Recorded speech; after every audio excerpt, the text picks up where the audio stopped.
सुना है इसे बड़े बड़े पराक्रमी वीर भी नहीं उठा पाए हैं।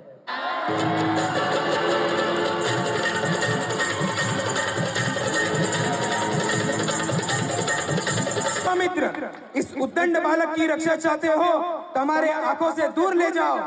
अब तुम्हें रावण के हाथों कोई नहीं बचा सकता।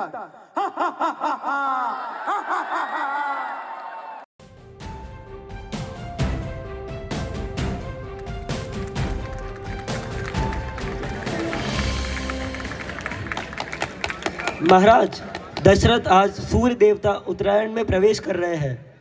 आज बड़ा ही शुभ मुहूर्त है। इस मुहूर्त में सूर्य देवता से जो भी प्रार्थना करोगे वह अवश्य सफल होगी। गुरुदेव, आपके आशीर्वाद से सुख, समृद्धि, कृति सब कुछ है, परंतु एक ही कमी है जो हमें व्याकुल करती है। जिस सूर्यवंश में अनेक प्रतापी राजा हुए हैं, क्या वह कुल का दशरथ के साथ ही समाप्त हो जाएगा? हे सूर्यदेव, हे गुरुदेव, सूर्यदेव से हमारी यही प्रार्थना है कि सूर्यवंश का अंश सूर्य दशरथ के साथ ही अस्त ना हो जाए। हे महाराज, अथर्ववेद के पूर्ण ज्ञाता ऋषि मुनि इसके विशेषज्ञ हैं। उन्हीं के पास जाकर महाराज आपको प्रार्थना करनी चाहिए। गुरुदेव, मैं आज ही उनके पास जाने को तैयार हूँ। गुरुदेव, आप आशीर्वाद दीजिए। दशरथ गुरुदेव से आशीर्वाद लेकर ऋषि के पास प्रस्थान कर दिए। महाराज, अब हम चारों राजकुमारों का नामकरण करते हैं। कौशल्या नंदन का नाम केवल 2 अक्षरों का, परंतु जिसमें अनंत ब्रह्मांड समा जाए, अखिल विश्व को आनंद देने वाले का सुखदायक का नाम होगा श्री राम। राम। और गुरुदेव कैकेयी के इस नंदन का नाम क्या होगा? धर्म रूप जगत का भरण पोषण करने वाला कैकेयी कुमार विश्व में भरत के नाम से विख्यात होगा। गुरुदेव, और सुमित्रा बहन की आंखों के तारों का नाम क्या होगा? क्या होगा? हम इन्हें क्या कर पुकारेंगे? यह समस्त लक्षणों से युक्त है। इनका नाम लक्ष्मण। और यह छोटे कुमार छोटे हैं, परंतु इनके नाम से शत्रु तक दहक उठेंगे, तो इनका नाम शत्रुघ्न होगा। इस तरह से चारों राजकुमारों का नामकरण राम, लक्ष्मण, भरत, शत्रुघ्न हुआ। श्री राम अपनी शिक्षा गुरुदेव विशिष्ट से पूरी करके लक्ष्मण सहित सीता के स्वयंवर में आए हैं। वंदनीय सर्वज्ञाता गुरु विश्वामित्र को खबर थी कुंवरी सीता की और भविष्य में होने वाले उनके स्वयंवर की। राम और लक्ष्मण, जिनका आपसी स्नेह जग प्रसिद्ध है, वे अपने गुरु के संग मिथिला की ओर बढ़ते हैं। अनजान थे देवी सीता से भेंट हुई मिथिला नगरी में। श्री राम के तेज और गुरुवर का पराक्रम ने सबका दिल तो जीत ही लिया था, बस अब धनुष की चुनौती पूर्ण कर इसका प्रमाण देना शेष था। तो आइए देखते हैं स्वयंवर में क्या हुआ। क्या यही वो धनुष है? इसे उठाना क्या इतना कठिन है? कठिनाई का तो तब पता चलेगा जब इसे उठाना पड़ेगा। सुना है इसे बड़े बड़े पराक्रमी वीर भी नहीं उठा पाए हैं। तो फिर वो वीर नहीं होंगे। मेरी बात आने दो, देखना कैसे एक झटके में उठा दूंगा।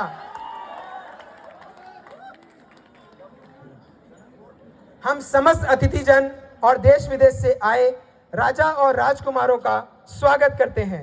हमारे निमंत्रण का आदर करते हुए आप सब यहाँ पधारे हैं। आप सबको अभिवंदन।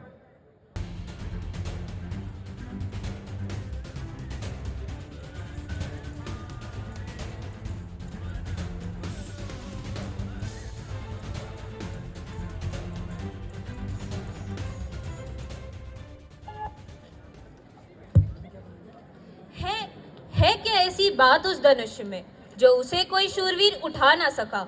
ये धनुष स्वयं भगवान शिव का है, जो उन्होंने अपने परम भक्त श्री देवव्रत को दिया था, और अपने पूर्वजों से यही राजा जनक जो ये प्राप्त हुआ था। अपार क्षमताओं वाला कोई व्यक्ति ही उसे उठा पाता, इसीलिए स्वयंवर में ये चुनौती रखना उन्होंने उचित समझा। पहले मैं।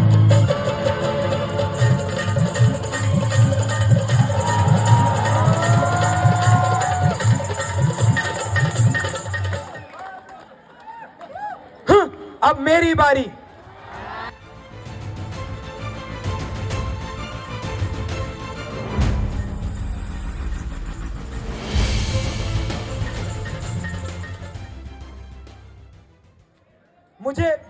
के साथ यह कहना पड़ रहा है कि आप सभी असमर्थ थे। प्रत्यंचा चढ़ाना तो दूर, आप में से कोई इसे हिला भी ना सका। मुझे चारों ओर केवल का पुरुष ही का पुरुष दिखाई दे रहे हैं। लज्जा से झुके हुए इनके चेहरे मुझे एक ही बात कह रहे हैं, जनक, आज ये धरती तो वीरों से खाली हो गई है। बस महाराज बस, इतनी लज्जाजनक और अनुचित बात कहने से पहले आपको ये याद नहीं आया कि इस सभा में सूर्यवंशी रघुकुल नंदन श्री राम भी उपस्थित है। शांत वत्स शांत, अपने आसन पर विराजे।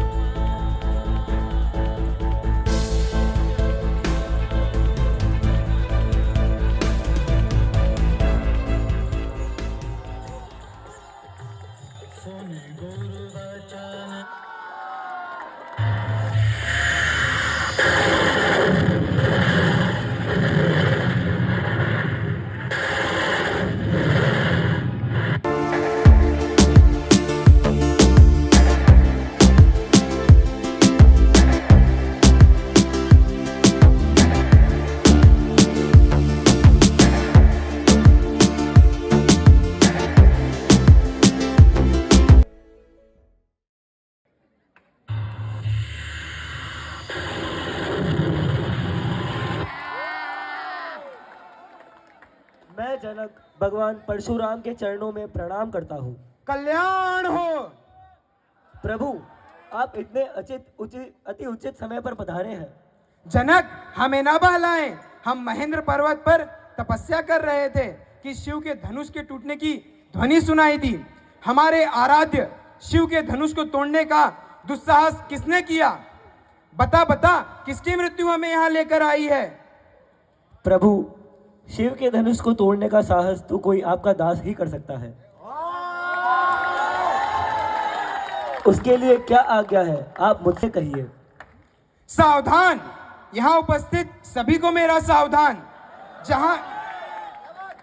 जहां भी वो अपराधी छुपा है उसे बाहर निकाला जाए, अन्यथा हम उसे शिवद्रोही को मृत्यु दंड देंगे। एक धनुष टूटने पर इतना क्रोध क्यों?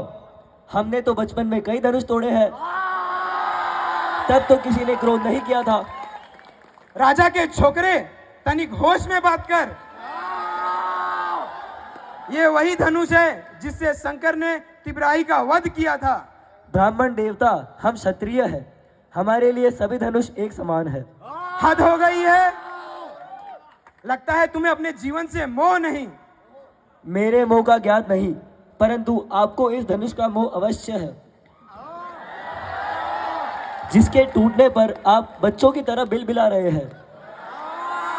रघुवर ने इसे हाथ लगाया और यह टूट गया। क्रोध त्याग दीजिए। मैंने तुझे बालक समझकर जीवित छोड़ रखा था, और मैंने ब्राह्मण पर हाथ उठाना उचित न समझा था। बालक, तू मुझे नहीं जानता। मैं क्षत्रिय कुल नाशक, बाल ब्रह्मचारी, क्रोधी व परशुराम हूं, जिसने कई बार इसी धनुष से पृथ्वी को क्षत्रियों से विहीन किया है। आप बार बार मुझे डरा रहे हैं, जैसे एक बालक फूंक मारकर पर्वत उड़ाना चाहता हो। विश्वामित्र, इस उद्दंड बालक की रक्षा चाहते हो तो हमारे आंखों से दूर ले जाओ। आप आंखें बंद कर ले प्रभु। विश्वामित्र, इसे हमारे परिक्रमा की गाथा सुनाओ। आप स्वयं ही इतनी अच्छी करते हैं कि किसी दूसरे की आवश्यकता ही नहीं। बस बहुत हो गया। मुझे आश्चर्य है कि मैंने तुम्हें अब तक जीवित क्यों रखा है। मुझे भी आश्चर्य है कि मेरे भैया को मृत्यु दंड देने की बात करने के पश्चात भी मैंने अब तक प्रहार नहीं किया।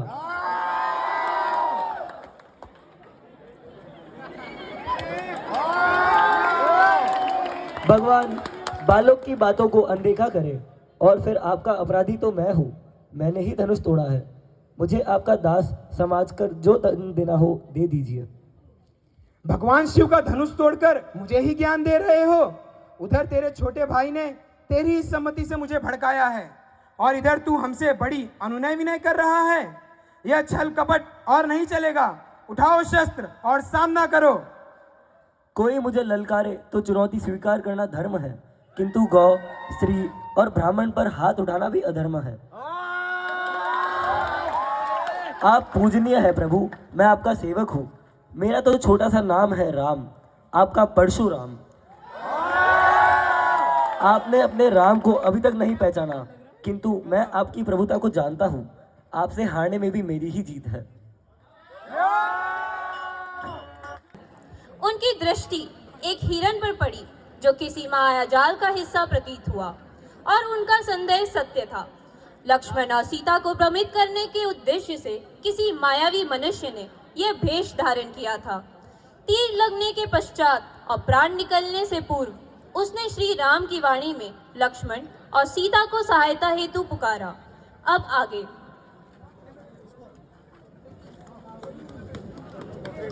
लक्ष्मण, ये मेरे स्वामी की वाणी है। निश्चित ही वे किसी संकट में हैं। भैया लक्ष्मण, तुमने नहीं सुनी उनकी ये करुणामय पुकार? सुनी है भाभी। तो तुम अब भी यहीं खड़े हो? जाओ लक्ष्मण, जाओ, जाकर उन्हें बचाओ। लक्ष्मण, क्या हुआ? तुम जाते क्यों नहीं? क्योंकि मैं जानता हूँ भाभी, आपके स्वामी को देव, असुर, नाग, दानव कोई भी परास्त नहीं कर सकता। ये कदाचित कोई धोखा है। धीरज रखिए भाभी। जिसके प्राणनाथ संकट में हो तुम उसे धीरज रखने की बात कहते हो? लक्ष्मण, क्या तुम राक्षसों से भय कर अपने प्राण बचाने के लिए नहीं जा रहे? मैंने तुम्हें इतना कायर नहीं समझा था। भाभी, आप ऐसी बातें ना कहिए। जिस भाई ने तुम्हें अपने पुत्र के भांति माना है, आज जब उनके प्राण संकट में आ गए तो तुम डर के कारण उनकी रक्षा करने से पीछे हट गए। क्या तुम्हारा यही कर्तव्य है? मेरा एक ही कर्तव्य है, अपने बड़े भाई श्री राम की आज्ञा का पालन करना। और वो मुझे कह गए हैं कि मैं आपकी रक्षा के लिए यही हूँ। मेरी रक्षा, जिसके लिए मैं सारा संसार त्याग कर इस वन में रहने आई हूँ, जिसके बगैर मैं एक पल भी नहीं रह सकती, आज जब उनके प्राण संकट में हैं, तब मेरी रक्षा करने से क्या लाभ? लक्ष्मण, अगर उन्हें कुछ हो गया तो मैं अपने प्राण त्याग दूंगी। फिर मेरे मृत शरीर की रक्षा करते रहना और मानते रहना अपने भाई की आज्ञा। भाभी, इस प्रकार ना कहिए। भाभी, आज आपकी आज्ञा का पालन करने के लिए आज पहली बार लक्ष्मण अपने प्रभु श्री राम की आज्ञा का उल्लंघन करता है। आप कुटिया में चले जाएं।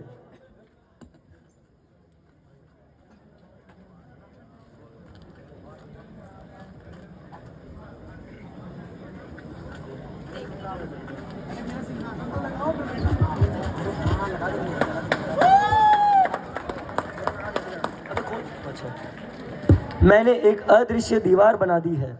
जो भी इसे पार करने का प्रयास करेगा वो जलकर भस्म हो जाएगा।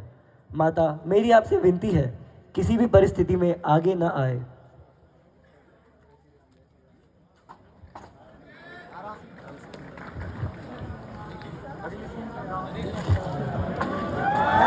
भिक्षाम देहि, भिक्षाम देहि, भिक्षाम देहि। प्रणाम मुनिवर। कल्याण हो देवी, हम बहुत दूर से आए हैं।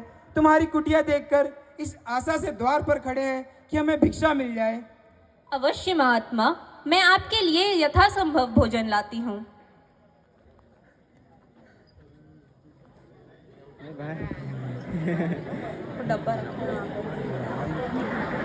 मुनिराज, मैं भोजन लाई हूँ, ये लीजिए। ले आओ देवी। क्षमा करें, आप ही को यहाँ आना होगा। अब तो हमने आसन जमा लिया है, यात्रा से थके हुए हैं, आयु भी हो गई है, बार बार उठा नहीं जाता। जो कुछ देना है यहीं दे जाओ। मुनिवर, मैं इस सीमा के उस पार नहीं आ सकती, आप ही को कष्ट करना होगा। देवी, तुम हमारा तिरस्कार कर रही हो। हमें सब ज्ञात है, तुम्हारे पतिदेव पर घनिष्ठ संकट है और उनके भ्राता लक्ष्मण उनकी सुरक्षा हेतु गए हैं। हम श्राप देते हैं कि दानों का संकट तुम्हारे पति को। नहीं अतिथि देवता, ठहरिए। मेरा उद्देश्य आपका तिरस्कार करना नहीं था। आप मेरे पति को श्राप मत दीजिए। मैं स्वयं आ गई। मुझ पे दया कीजिए, मुझसे भूल हो गई। उन्हें श्राप मत दीजिए। हम इतनी सुंदर नारी के अश्रु नहीं देख सकते। हमने तुम्हें क्षमा किया। तुम आचरण से राजकुमारी लगती हो। तुम अपना जीवन इस जंगल में व्यतीत कर रही हो। ऐसी नारी रत्न को तो किसी त्रिलोकी राजा की पत्नी होना चाहिए। मेरे लिए तो मेरे पति ही त्रिलोक के राजा है। उनसे बढ़कर और कोई हो सकता है क्या? अवश्य हो सकता है। सीते, तुम तो शूरवीर लंका नरेश रावण की पत्नी होने योग्य हो। सीते, हमारे साथ प्रस्थान करो। पापी, तुमने ये सोच कैसे लिया? तुम अपने वैभव का बखान करोगे और सीता साथ चल देगी? इसी क्षण यहाँ से चले जाओ। इतना कीर्तिमान राजा स्वयं तुम्हारे द्वार भिक्षा मांगने आया है। अब तुम्हें बिना लिए नहीं जाएंगे। तुम अननीतिगत व्यवहार वाले कायर हो जो अकेली स्त्री का अपहरण करने आए। मेरे स्वामी तुम्हारी लंका का सर्वनाश कर देंगे। मूर्ख, हट जा मेरे मार्ग से। सीते, स्त्री एक बार मर्यादा की रेखा पार कर ले, फिर उसका वापस जाना संभव नहीं। अब तुम्हें रावण के हाथों कोई नहीं बचा सकता। हा हा हा हा हा, हा हा हा हा।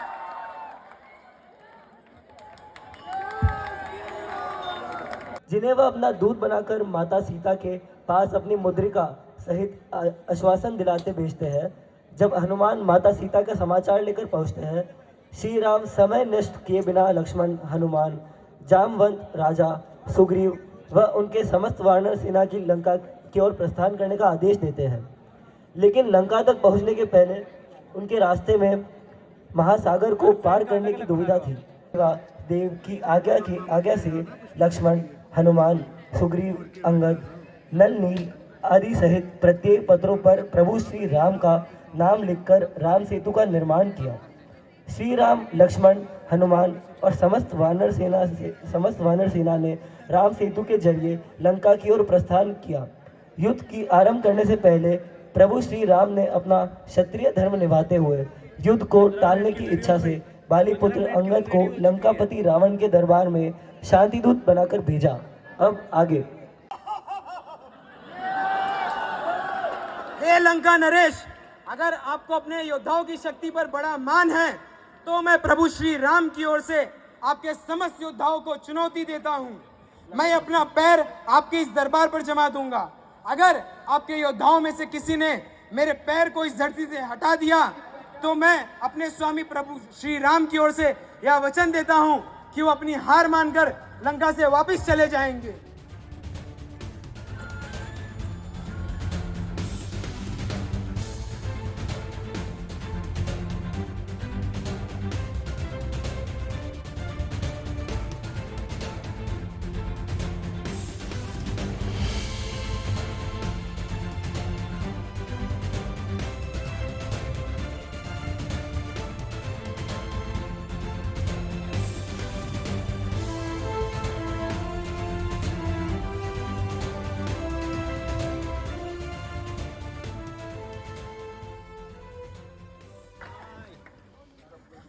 मूर्ख, चरण पकड़ने के हैं तो प्रभु श्री राम के पकड़।